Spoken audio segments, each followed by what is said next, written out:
So right, happy Homebrew Wednesday everybody, hope you're doing fine. First time on a Wednesday I've had a beer. I've done a couple of takes. This is the Ardell Valley Bitter. Of course, a Harry Brew 69. It's got a little shop and a little brewery. And it's one very nice bitter. I've seen quite a few people drinking it and reviewing it. And it really is nice.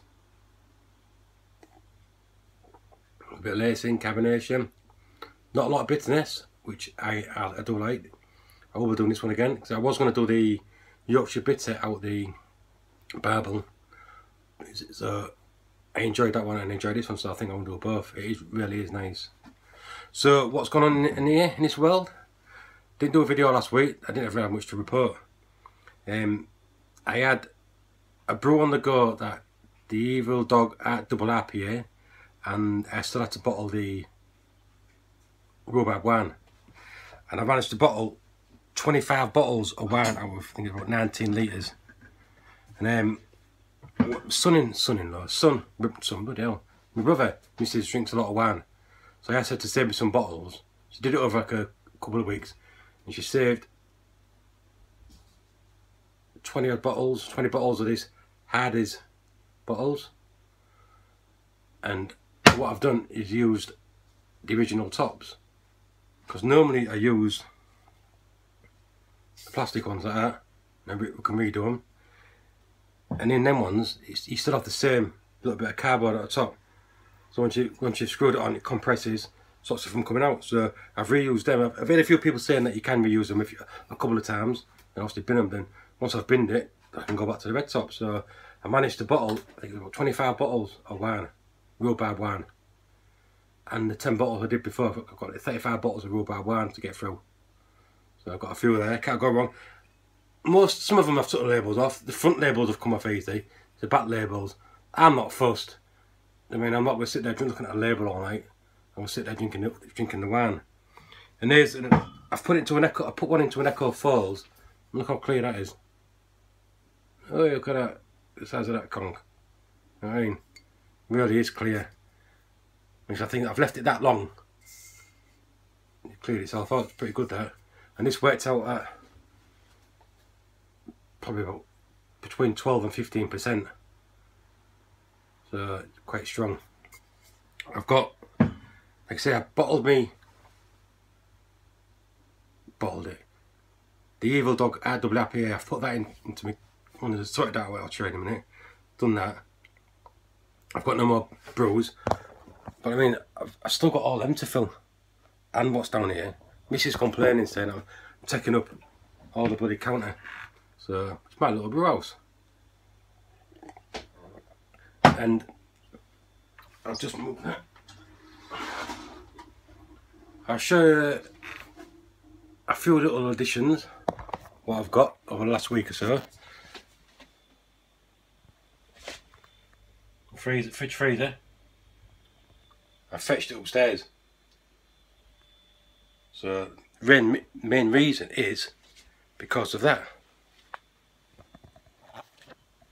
I've gone and bought myself a gas canister, regulator, that way. And also I needed to put beer in there, in my fridge. Sorry about that, phone packed up. So yeah, so I've got the gas canister, the regulator, and I bought a tap. There's one with the flow control. I think it's European condenser tap. Seen loads on eBay, but I paid a little bit more for this one from a brew shop. See, so I put that in there. The Evil Dog brew I've put in there. Filled it out with my Evil Dog. And I already had my gas disconnects. Put them in there. And what I've done, so I've seen quite a few videos about it all. So I've just, my plan was to fill it with gas, leave it a day, page the gas off, collect it up at saving pressure, and just give it a go. But I watched a podcast yesterday from B Smith, and he said the best way to do it is fill it with gas, leave it a week or longer if you can. Also, you get better carbonation and you get a better tasting beer. So it's been on like a day and a half. So I'm going to try and make it last till the weekend if I can. Then put it onto the tap, hopefully. So what I've done is, so the gas bottle's in there, gas cable pipe goes in, it's in, and it goes out the drainage hole at the back. Instead of running into the sides, I've used the existing hole, made the hole a little bit bigger so I can still get the wastewater pipe. But I need to sort it out a bit more because the sealer that I've used is not very good. So I've put a paper in there just to catch the water, but I can't bloody thing's frozen. I mean, so it must be too cold. It was 10 degrees, between 8 and 10 degrees in here. So that's me B-mail, what I've had it for a while. Need to do. So yeah, so there's my tap. So everything's inside the fridge now. Fridge, come upstairs, fill it with beer, go back downstairs and close it. So there's no taps on the outside. I may put them on the outside eventually, but we'll see. So what I'm going to do is, my fermentation fridge, if I've not got anything in it, is to put my bees in it. So I need to start making some more beer to fill them up to get them out of the way, or buy more kegs. Okay, so what I've said, as I say, I've fridge freezer upstairs. In the bottom, I'll show you. I've got all my fruit, good packs of old hops, rhubarb and things like that are on in there. So I've got some more wine. I'm going to do some more wine. I'm going to do a strawberry wine. Get some proper wine yeast. But what we're going to do with this one is make the wine and stop the fermentation quite early. So it's not a real high ABV, but I've still got loads of flavour from the strawberries. So normally I end up doing it, leaving it, and it's been like 12, 13, 14%. Bloody hell, that's quite high. It does taste nice, don't get me wrong, but it's quite dry. So I think I'm going to try one and stop fermentation quite early, do another one and let that carry on, so I'll see how it goes. Yeah, so I've got my old kegging system up. So I need some more kegs. I think I'm only going to get maybe two kegs in the fridge, which isn't too bad. But I don't know if to put another tap yet. The gas line is quite, and I don't know if you could buy any more gas pipe if it's more flexible than the one that I've bought, because it's quite rigid. So I'll pull my first beer off at weekend. I'll probably give it a go. That's if I'm doing it right. I don't know. I know I could lay it on the floor, push it around, get the CO2 into it. But so I'll give this one a go and keep watching the bar. I bought the gas bottle from a local merchant that serves the pubs theirs. They also said you do little regulators. Oh yeah, we'll do regulators to do the beers. Got the regulator, fetched it home. Never really took much notice of it, because he said, oh yeah, it's fine for stirring baked beer. The only problem is it's got no PSI in it. It's only got bars and pounds. So if I have to look online, look at the abbreviations from 2 bars. I think 1 bar is like 14.5 PSI or something. So I need to get a chart just to see where I am. So hopefully at weekend I can start using me tap. Mrs. doesn't know I've put the tap on the inside. She would have noticed it's on the outside. But like now, so the bedroom's bloody chock-a-block.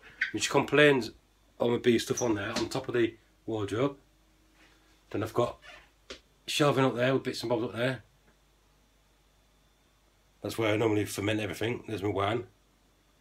Bits at the bottom. Got my freezer in the corner. So then there's the wall. And gas canister. Got all the wine. Table. Fermentation fridge. And bottles. The main reason I fetched it upstairs, because if I put a gas canister in the fridge, also I think you lose quite a bit from evaporation through the cold, and I needed a small tank, and the shop only does certain sizes, and I thought maybe I could put a pipe under the door, add the CO2 tank behind the settee. No, that wouldn't go down very well. I asked the missus, so I said, well, I'll take the beer upstairs and stick it in here. So now I was just complaining, saying it's quite chock-a-block. But saw his clothes cupboard. There's a chocolate, so she couldn't complain then. Anyway, I waffled on. Get yourself over to Valley Brew and get a bit of kit, smash in. And I'll catch you all later on. And if anybody's got any advice about if I'm doing it right by keep it on 30 psi for a week, then try drinking it. Because I put that Evil Dog RPA in. I did a sample of it the other day, and I want that impressed. So if I end up wasting the beer through trial in it, then I'm not bothered. But I'm hoping it does turn out alright. But so that's my plan. Leave it on 30 psi all week, then turn it down to serving pressure end of the week, then just try the tap. So the tap I bought from a homebrew company shop, and it was quite expensive because I didn't want to buy the cheap taps, find out I'd waste my money, then go do it again. So I thought, right, buy a proper one from a proper brew shop, see how it goes, then maybe buy a cheap one later on. Well, that's my way of thinking anyway. Anyway, thanks very much for watching. I hope you're still all awake, and see you all soon. Cheers.